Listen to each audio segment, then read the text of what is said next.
Namaskar, hello and welcome. You're watching Sansad TV. I'm Teena Jha.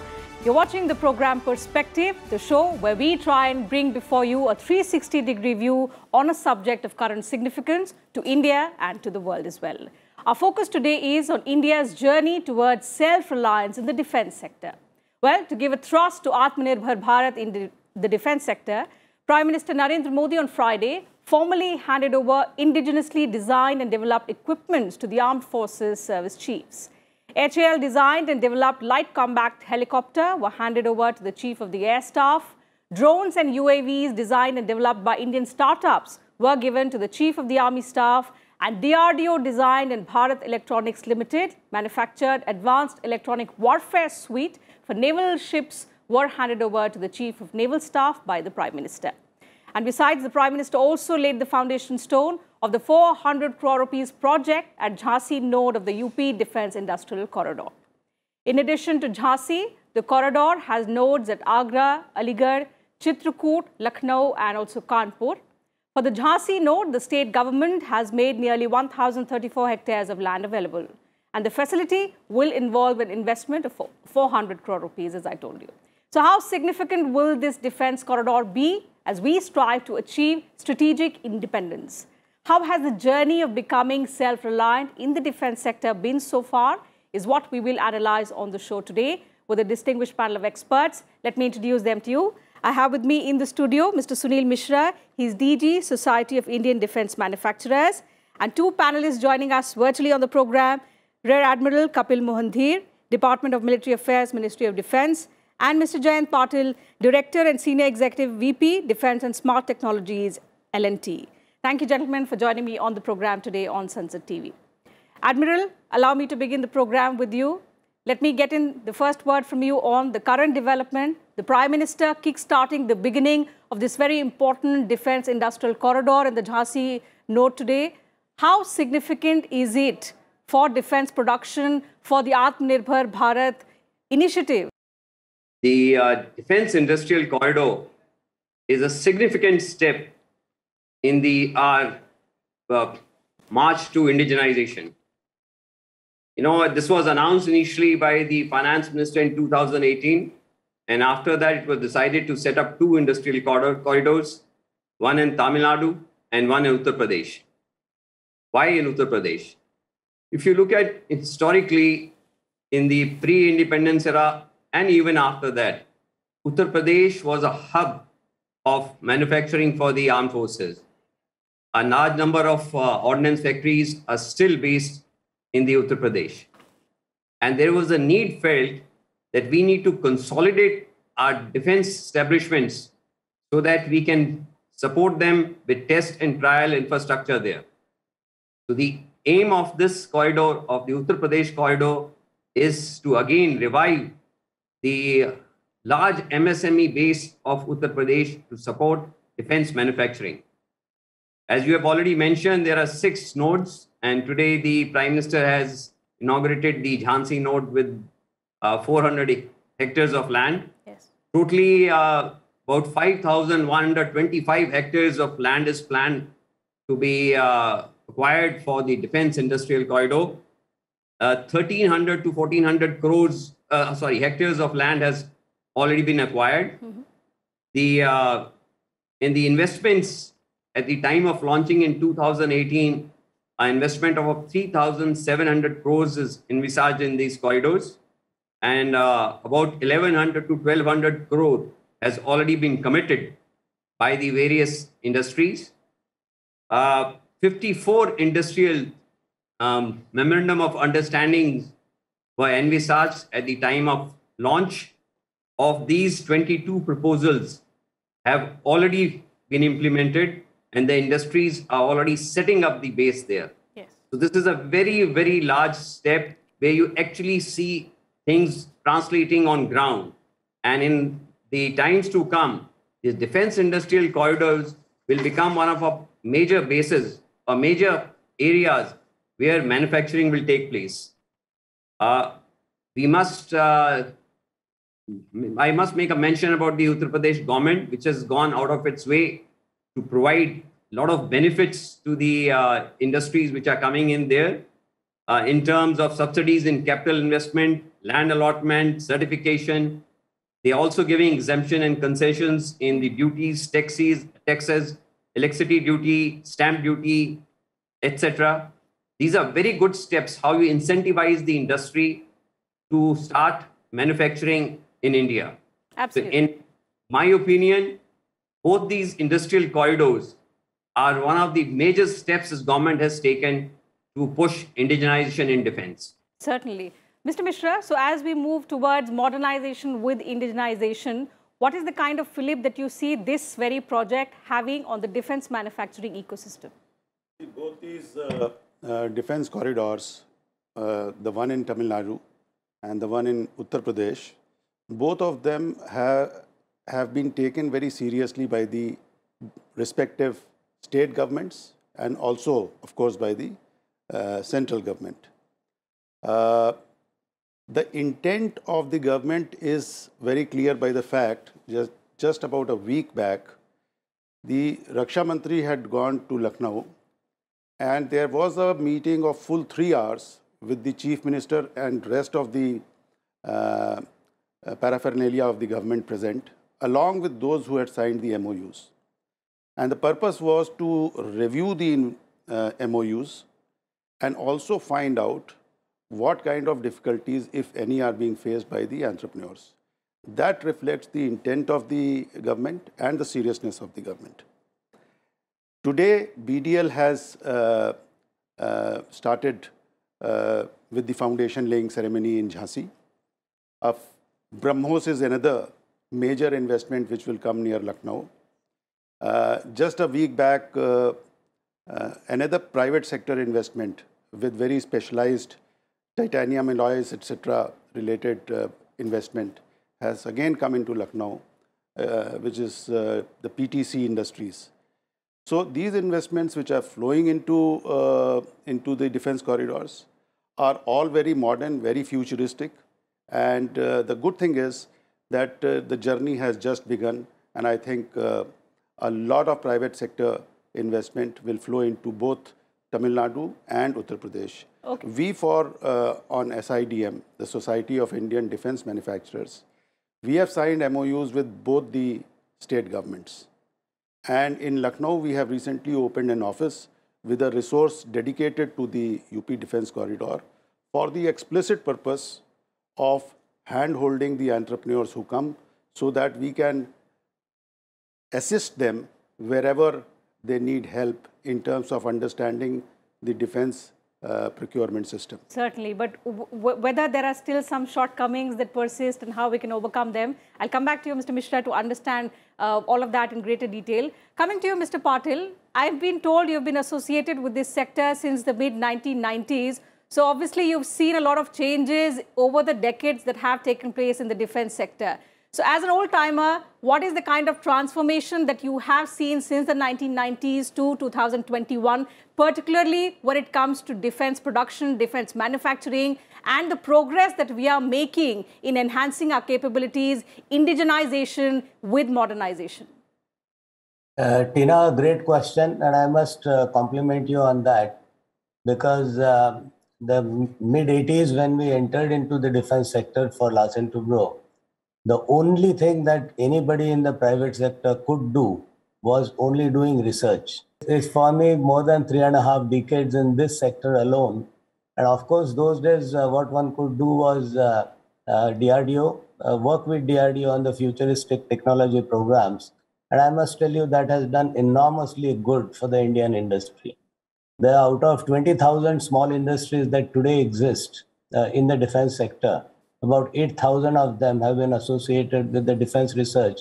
And those old-timers who obviously those days was doing smaller things to a complete smaller weapon systems, now do complete big platforms, call it warships, submarines, call it battle tanks. All that today is happening in the private sector. The second very significant, and I want to compliment you all for actually picking up Admiral Dhir for this specific discussion. Navy took on in 1960s a kind of a mandate to indigenize.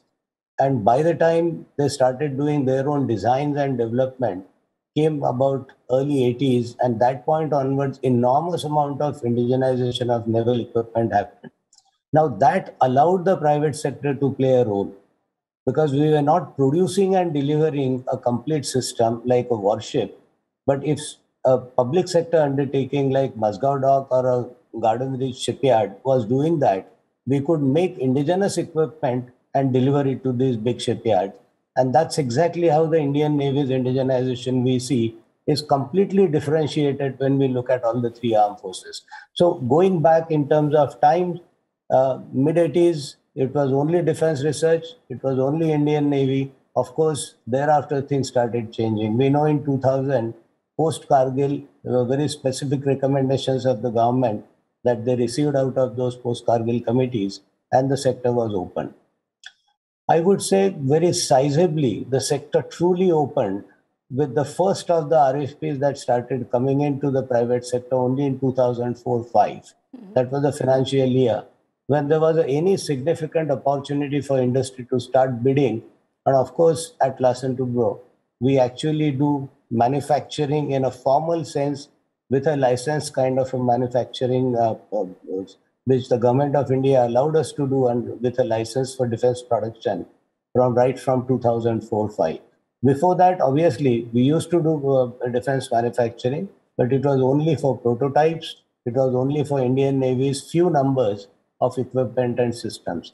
From that day to today, if I look at last 17, 18 years of journey, we have matured from that smaller equipment and system producer to complete system of systems or a complete platform builders. And that's all on our own knowledge and our own technology. So there's a sea change if we see in terms of what the government's opportunities to allow the private sector. That decision that happened in 2002, must say that last 7 years, to be very specific, made an enormous difference in that. Okay. Mr. Mishra, if I may take on that question and try and understand, because what Mr. Patil says, there's been a sea change in the kind of reforms that have been brought about in the defense sector. But what are the kind of challenges that still persist? So, you see, the last 4 or 5 years, the policies which have been made are very, very industry friendly. And they have attracted a lot of private sector interest in it. So, historically, we have been buying from outside India, a few of the countries majorly, and then the Ordnance Factory Board and the 9 PSUs of the government. Ordnance Factory Board has been now corporatized and another 7 PSUs have come out of it.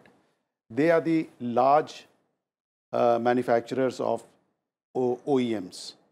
Then there are private OEMs like Bharat Forge, L&T, Mahindras, and a few others. And the second tier is medium scale industry. And of course, suppliers to that medium scale industry is the third tier, which is the smaller industry. In this journey, what has been achieved in the last 4 or 5 years is significant. Of course, there have been challenges. The challenges are that we want to have a complete level playing field, and we are moving towards that, and things don't happen overnight. Certainly. This is an evolving scenario, and I am very happy to inform that the consultative process of the government is well in place. Whatever policies are being made are in consultation with the industry, and very recently a very long consultative process was held for the framing of the defense production and export policy, which is just on the anvil, and maybe it will see the light of the day in a month's time. Okay. Admiral Dhir, so we've been making great progress, as Mr. Patil and Mr. Mishra have been suggesting. All the decisions have been taken in consultation with the stakeholders, and riding on the back of reforms, our journey so far has been quite good. But what are the challenges, according to you, that we are still dealing with so that our journey is expedited as far as achieving self-reliance is concerned in the defense sector, particularly with regard to technological development, in the long gestation period, in reduction of that period from conversion of the AON to the actual procurement time? Firstly, we must realize the defense procurements or defense manufacturing, defense R&D have a long gestation period. But as of now, the ministry is focused on is to take multi-pronged steps towards this direction. In an actual, since the clarion call of Honorable Prime Minister for Make in India in 2014, every year there have been progressive changes, and with one focus is to empower the private industry to give the level playing field to them.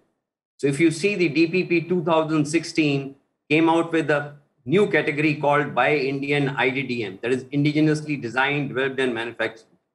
Now that was given the highest priority, and if any company, Indian company, opted for Indian IDDM, it was given preference over all other categories. Similarly, there were a number of other very important reforms in DPP 2016. After that, we came out with an exclusive policy of Make 2, in which it was industry funded, it was purely for private industry. And it is interesting to see that how the industry has taken the challenge. And today we have about 50 projects running over 35,000 crores. This is not a small amount, but it just shows the enthusiasm and the capability of the private industry today. After that, we moved to larger platforms where we would like joint ventures to form. We already have a very potent platform in terms of K9 Vajra howitzer gun, which the L&T and the South Korean firms have done a joint venture. We have come out with a strategic partnership model, which allows Indian companies to collaborate with foreign OEMs and get transfer of technology, get the capability to build and manufacture in India and sustain those projects in India. The first of the RFP for the conventional submarines is already out now. So if you see, progressively, a number of changes have been taking place. Similarly, in the 2020, actually, was the next important step, which the Honorable Prime Minister announced, was the positive indigenization list. Both the panelists will bear with me that this is one of the most significant steps where for the first time, the government is putting a ban on itself to import any item. They want to empower the indigenous industry. We have already had 2 positive indigenization lists out, one of 101 items and one of 108 items. And when I say these items, these are not small products. Yes. They range from platforms to weapon systems to sensors to the entire plethora of items are there in this. We are at the anvil of taking out the 3rd indigenization list. We have already started our interaction with the industry, and we hope to mature that by the end of December. The next step, which you asked, was that what is required is the research and development, where we have to spur R&D in the private sector. And again, in February 2021, Prime Minister, during a webinar, interjected and said that now, instead of only manufacturing, we would like to see R&D in the private sector. In my opinion, this again is a major leap. As of now, our R&D, by and large, was only limited with public sector. But with this call of the Prime Minister today, all our policies are looking at providing support to the private industry for R&D. Certainly. Let me take that question to Mr. Patil, because obviously the role of the private sector is going to be very crucial when it comes to technological development. And as the government has been talking about providing the support when it comes to innovation and R&D sectors. Teena Ji, when we start looking at defense, I just want to remind that exactly 15 years back, India turned to be the largest importer. It was in 2004-05. We became the largest importer in the world. And today we already have slipped to number 3, which is one good thing that has happened. Now, obviously, from number 1 to number 3, the numbers have increased. But fact is, from 30% of our defense budget, which is to be indigenous, it has already become 62%. And we are quite sure it's increasing by the year, and it's now going to be closely I mean, within the next couple of years, we see it to be reaching somewhere around 80%. Now, this is obviously happening because we are doing enormous amount of work in the private sector. In addition to whatever is happening in the defense research and of course with the public sector undertakings, but public sector undertakings being the major platform producers also need enormous amount of support from Indian industry. Today, where the numbers are truly changing is the work which the industry is doing with the PSUs. Instead of they importing, there's a lot of work which is today taking place in India, which is supplying it to the public sector undertaking. Just share in numbers, we have currently the defense budget allocation towards capital, which is growing. And if I average it out over the last 3 years, it's precisely 15% year on year. First year was just about 10-11%, and subsequent year, obviously, it became little more than 20% to match up with that average of 15%. So out of that 111,000 crores, which is a hard capital, which during the current year government is going to be buying, if we look at 82,000 crores is going to be indigenous. Now that's a series, I mean, quite a substantial change from what used to happen just a couple of years back. And obviously, when an order is placed, it's a reflection that there's somebody who is ready with that kind of a knowledge and know-how right here. Of this roughly 82,000 crores that we talk of, 17,500 crores is going to be directly spent by government on paying the private industry. Now, what it means is we are today roughly somewhere close to about 25-30% of the indigenous pie. But obviously, that's going to be on the rise. And the reason for that is, in anything to do in defense, there was need of a serious track record. This track record only existed with the public sector. The most important part of what you touched upon is on the technological front. On the technologies, I see very clearly that there's a lot that is happening in the country in innovation. There's a lot that is happening on innovation. Taking an existing, let's say, a global product, and Admiral Dhir very rightly brought out the Vajra model that we adopted. We took a South Korean gun, and we knew the South Korean gun cannot meet Indian requirements, had a courage to change 17 systems out of this gun, make them as first prototypes in India, and this gun met 100% of requirements of our armed forces, which is amazingly unheard of in the history of Indian defense purchase. This has not been the case. There's always been cases where a foreign goods come here, during testing, something or the other is wrong. When you have 100% sort of success in every trial, there's no room to do anything funny. Government is encouraging enormous amount of this development in the startups. And we see a lot of startups and the startup challenges, which essentially are going to be rather being specifically allocated money by the government. Certainly. And when we talk about meeting our targets, Mr. Mishra, I was reading that the defense production target has been set at $25 billion by 2025. So in this very short period, the target is huge, and there has to be a lot of synergy between all the different players who are in this sector now. Yeah, I think to achieve that synergy, organizations like Society of Indian Defense Manufacturers are very ideally placed because the membership consists of foreign OEMs, Indian OEMs, private sector, and also the public sector. And to add to what Mr. Patil said just now, Indian entrepreneurship is second to none. In fact, I feel that we are the best in the world as far as entrepreneurship is concerned. And recently, India has entered into the top 25 exporters for defense products.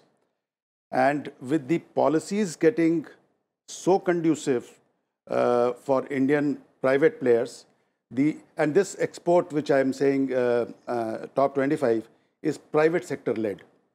So I'm sure the coordination between all the different arms of the industry, Society of Indian Defense Manufacturers is ideally placed to do that along with the government. Okay. Admiral Dhir, one concluding remark from you now, because we've spoken about the current developments, the shortcomings, and the areas which require special focus. But what should be the way ahead which takes care of our enhancement of capabilities, at the same time keeping in view all the three important factors, which is time, cost, and quality? The most important thing, which Mr. Patil also covered, that we are today the second largest hub of startups. Startup means innovation. We are looking at new ideas. New ideas is the one which will expedite the processes, which will bring down the cost and make us competitive in the entire world. And that's how we will have larger exports in this.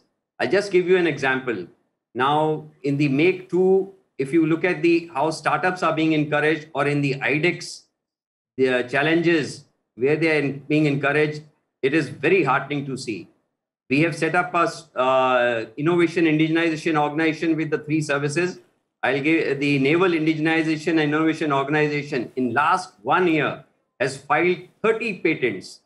It's kind of a record for an organization which has just come into being and within 1 year has filed 30 patents for the defense production. This is what we are looking at. This is what will transform the industry. We want the industry to take initiative. We want the industry to develop and be competitive in the world.